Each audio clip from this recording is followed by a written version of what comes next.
Have you ever noticed the strange paradox of your own vulnerability? You are sitting next to someone you barely know. Maybe it's a coworker you just met, a stranger on a plane, or someone you've been on exactly 2 dates with. And suddenly you are telling them everything, your childhood wounds, your deepest anxieties, the things you swore you'd never say out loud. But then you go home. You sit across from your partner, your family, or your oldest friend, the people who have stood by you, the people who actively want to know you. They look at you, notice a shadow in your eyes, and ask, "Are you okay?" And your throat closes. Your walls shoot up. You offer a hollow smile and say, "I'm fine, just tired." Why do we do this? Why do we pour our heaviest truths into empty cups and build impenetrable fortresses around the people who actually want to hold the water? If you do this, you might have been told you are seeking attention or that you are overly dramatic. But you aren't. There is a hidden mechanism in your brain orchestrating this entire contradiction. And once you see it, everything changes. Let's talk about the aftermath. Psychologists call it the vulnerability hangover. It happens the morning after you overshare with the wrong person. You wake up, and before you even open your eyes, a wave of cold dread washes over your chest. Your heart races, your stomach sinks, your brain loops the conversation from the night before, replaying every word you said. You feel exposed, foolish, unsafe, and inevitably, the other person pulls away. Because trauma dumping on a stranger doesn't build a bridge, it builds a barrier. It overwhelms them. And when they distance themselves, your deepest, darkest fear is confirmed. I am too much.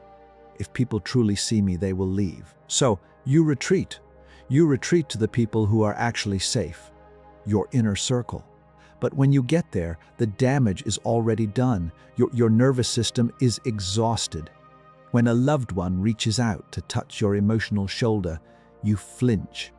You might think you are just a private person, or that you are selectively social. But the truth is much more complex. You aren't hiding because you don't want to be seen. You are hiding because your brain has fundamentally misread the architecture of emotional safety. You are experiencing a miswired closeness response. Listen to me carefully. You are not broken. You are not an attention seeker. When you overshare with a stranger, you are not trying to create drama. You are trying to survive intimacy.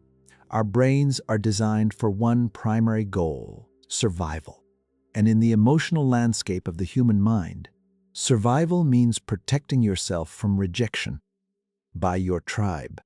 In evolutionary psychology, being rejected by the people you depend on meant death. If your tribe abandoned you, you could not survive alone in the wild. Therefore, the stakes of rejection from your core group are incredibly high. Your brain knows this. It knows that if you show your deepest flaws to your partner or your best friend, and they reject you, it will destroy your world. It is an existential threat.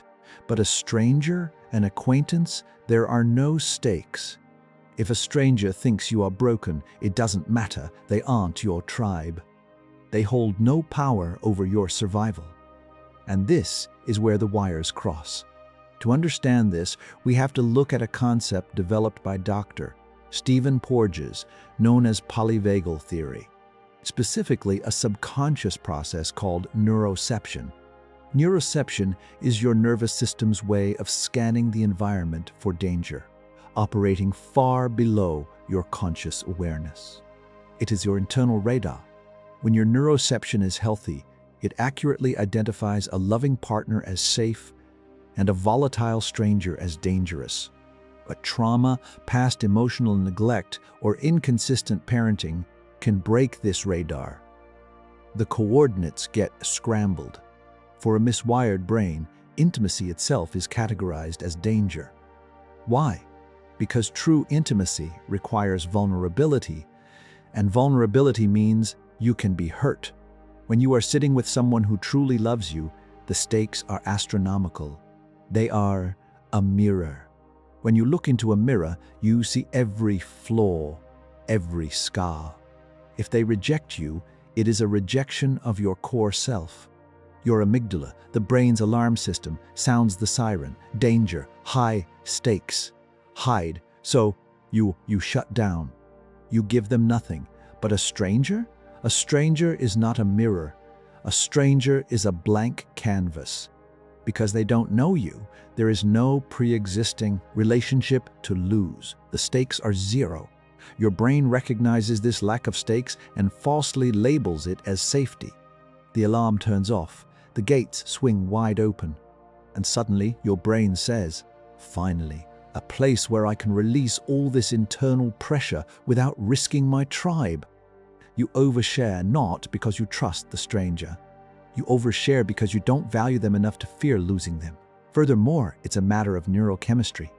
Oversharing with an acquaintance gives you a massive, immediate hit of dopamine. It feels like a rush.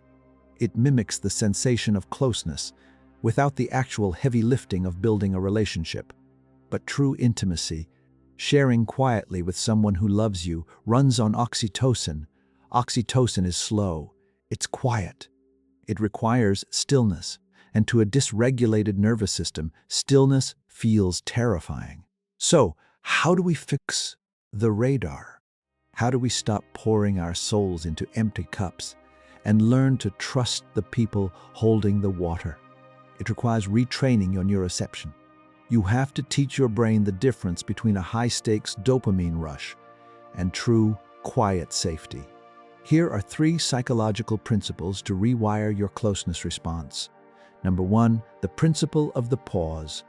The next time you are with someone you barely know and you feel that sudden, overwhelming urge to confess your deepest struggles, stop. Recognize the physical sensation in your body. Is your heart beating a little faster? Do you feel a sense of urgency, like you have to get the words out right now? That urgency is not connection. That urgency is anxiety. Your brain is seeking a dopamine hit of pseudo-intimacy. When you feel that rush, practice cognitive reappraisal. Label the feeling. Tell yourself, this feels like safety, but it is actually just a lack of stakes.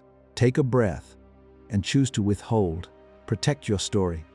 It is valuable, and this person has not yet earned the right to hear it. Number 2, graded exposure to safe intimacy. In behavioral psychology, the treatment for phobias is graded exposure, facing the fear in tiny, manageable doses. Right now, you have a phobia of true intimacy.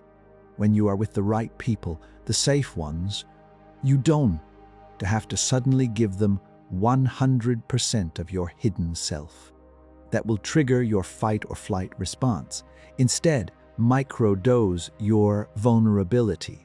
When your partner or friend asks how you are, and your instinct is to say, I'm fine, give them a 10% truth. Say, I'm actually having a bit of a hard day, but I'm not quite ready to talk about it. That is a victory. You didn't hide, but you also didn't overwhelm your nervous system. Over time, your amygdala learns that you can show a piece of yourself to a loved one, and the world will not end. The stakes are high, but the ground is solid. Number 3, differentiating intensity from intimacy.